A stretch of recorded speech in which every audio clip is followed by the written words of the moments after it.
हमारे खुदावन यीशु की अंजील मुक़द्दस मत्ती के मुताबिक उसका 22वां बाब 34 से 40 आयत तक। उस वक्त जब फरीसियों ने सुना कि यीशु ने सदूकियों का मुंह बंद कर दिया तो वो जमा हो गए, और उनमें से एक आलिम फ़िक़ह ने आज़माने के लिए यीशु से पूछा कि ऐ उस्ताद, शरीयत में बड़ा हुक्म कौन सा है?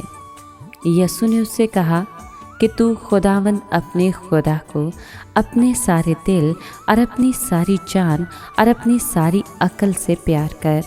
बड़ा और पहला हुक्म यही है, और दूसरा जो इसकी मानद है ये है कि तू अपने हमसाए को अपनी मानद प्यार कर। इन्हीं दो हुक्मों पर तमाम तौरात और सहाइफ़े अंबिया का मदार है।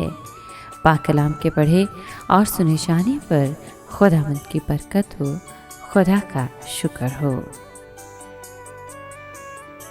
अजीज़ दोस्तों, बाज़ औक़ात सबसे ज़्यादा अहम चीज़ें समझने में इतनी मुश्किल नहीं होती जितनी कि आम चीज़ें।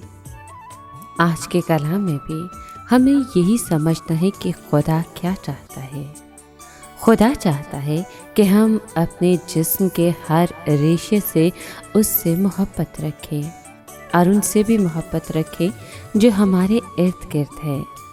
ये दोनों अजीम असूल खुदा के जलाल को हमारे दिलों तक लाने में अहम किरदार अदा करते हैं। ए कादर मुतलक और आसमानी बाप, हम तुझसे मोहब्बत रखते हैं। हम तेरे मंसूबे से मोहब्बत रखते हैं कि तूने अपने मसीह को दाऊद और इब्राहीम के ख़ानदान से भेजा। हम तेरी कामयाब मोहब्बत के लिए तुझसे मोहब्बत रखते हैं। हम तुझसे मोहब्बत रखते हैं कि तू रहमत के साथ हमारी कमज़ोर दुआओं को सुनता है। हम तुझसे मोहब्बत रखते हैं कि तूने मसीहा को भेजा और अपनी कलीसिया कायम की। ए प्यारे खुदा, ए प्यारे बाप, मैं तुझसे मोहब्बत रखता हूँ, और मुझे अपनी ज़िंदगी के आखिरी सांस तक तुझसे मोहब्बत में कायम रहने की तौफीक अता फरमा। आमीन।